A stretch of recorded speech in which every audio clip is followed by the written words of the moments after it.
Assalamualaikum dan salam sejahtera. Kali Ahmed di sini. Saya berada di Penang ketika ini. Ada urusan kerja sikit. Cuaca agak panas Boleh tengok kat belakang. Panas terik ni. Okey, video ni khas untuk para members TFS Private Group berkenaan dengan NFP pada malam ni. Jangkaan saya USD akan menguat berdasarkan pembacaan fundamental dan juga beberapa result beberapa news yang telah dikeluarkan sepanjang minggu ni, kebanyakannya memihak kepada USD. Jadi jangkaan saya USD akan menguat. Walau bagaimanapun secara teknikalnya, contoh macam Euro USD pairs yang quote USD macam Euro USD, GBP USD, saya jangka mereka akan meneruskan kenaikan. So jangkaan saya pada malam ni apa yang akan berlaku ialah tepat pada announcement NFP, USD jangka menguat. Jadi mungkin Euro USD, GBP USD ni semua akan turun terlebih dahulu sebelum dia bounce balik naik ikut technical. Jadi strategi first of all untuk news itu sendiri, kita akan rujuk balik buku 2 TFS berkenaan dengan news trading, dan selepas itu kira-kira setengah jam atau 1 jam lepas tu ia dijangka mengikut semula technical. Baiklah, sekarang kita tengok apakah hasil daripada analisis tersebut. Ini merupakan petikan daripada Forex Factory.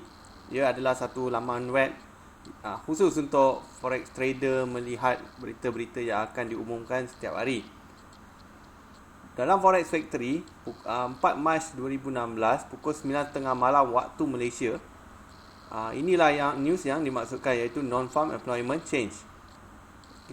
Data paling penting di sini adalah forecast dan juga actual. Jadi forecast untuk bulan Mac adalah 195,000. Non-farm employment adalah bilangan pertambahan pekerja dalam sektor bukan perladangan. Tetapi result sebenar actual adalah 242,000. Jadi ia merupakan satu berita baik untuk currency USD.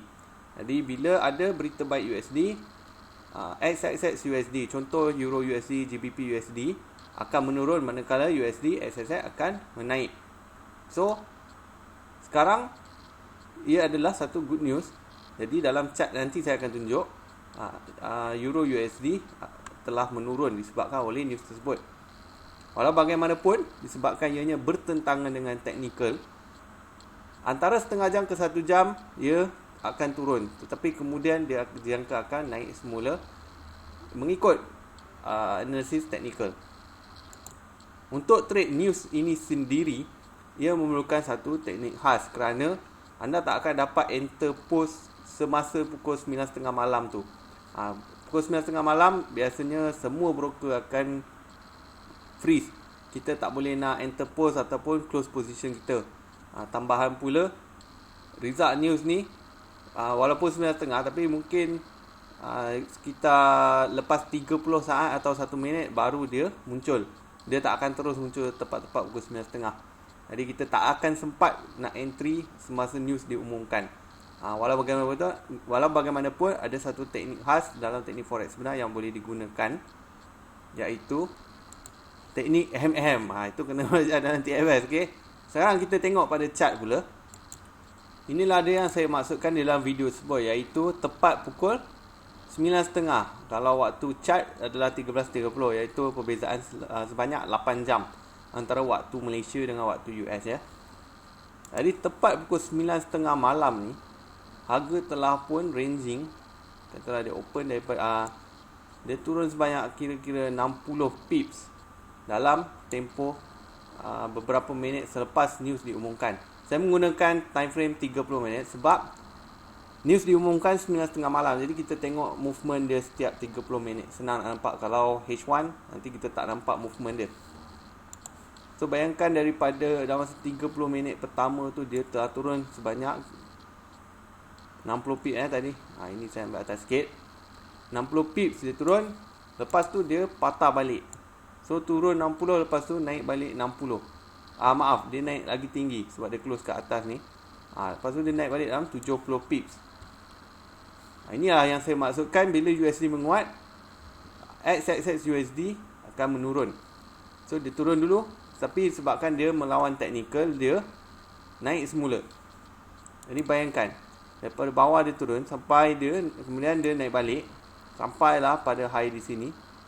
Harga telah pun tengok nombor yang tengah-tengah tu naik sebanyak 130 pips. Jadi bayangkan ianya berlaku dalam tempoh yang singkat saja. Ini satu candlestick mewakili pergerakan sebanyak 30 minit. Jadi 1, 2, 3, 4. Jadi bermaksud ia adalah movement selama 2 jam saja.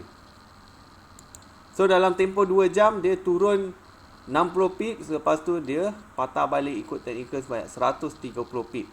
So kalau anda gunakan news trading, ada dua kaedah dalam TFS, teknik forex sebenar. Yang pertama, kita boleh trade news tu sendiri, turun 60. Kemudian kita entry ikut technical pula, dapat lagi 130. So kalau anda makan atas bawah, anda dah pun dapat 200 pips.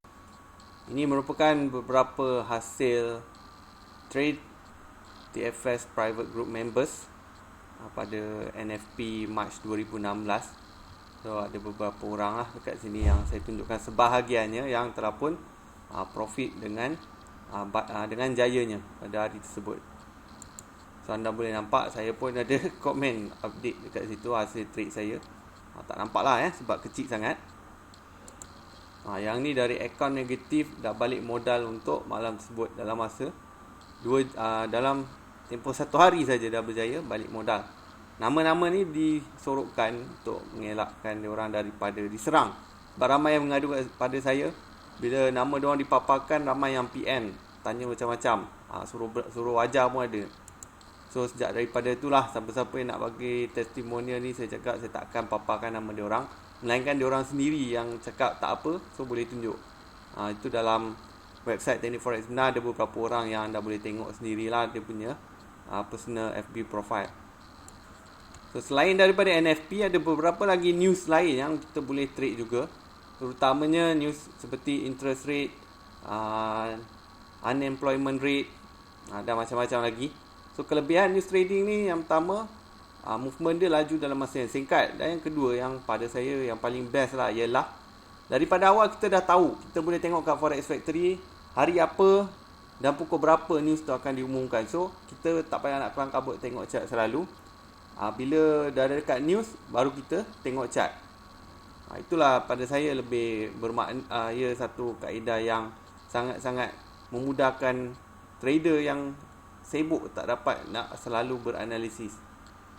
Contoh NFP ni saja, bulan depan kita dah tahu dah bila NFP akan bila dan pukul hari apa dan pukul berapa dia akan diumumkan. So pada hari tu nanti kita boleh standby untuk entry siap-siap.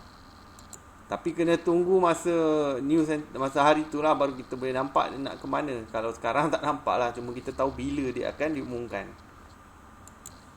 Baiklah, itu saja untuk video news trading daripada saya, Khalid Hamid. Semoga ia bermanfaat dan anda dapat pelajari sedikit bagaimana kaedah news trading dalam TFS yang saya ajarkan. Semoga kita berjumpa lagi dalam video-video yang akan datang. Terima kasih banyak-banyak.